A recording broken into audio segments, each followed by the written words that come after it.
咁今朝我就炒咗車啦，咁都要留一晚院喺醫院度，咁聽朝再睇醫生。咁而家都吊緊鹽水啦，定係糖水。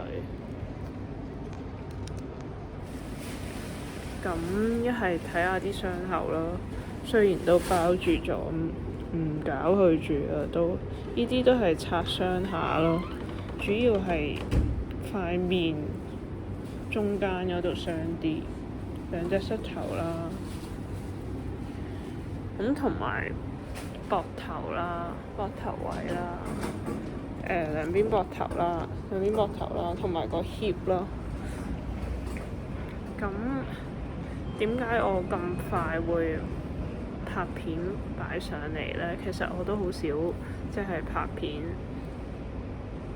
係因為我最核突嗰啲相都已經俾人擺咗上網啦，咁我都唔爭再自己拍片講埋一份啦。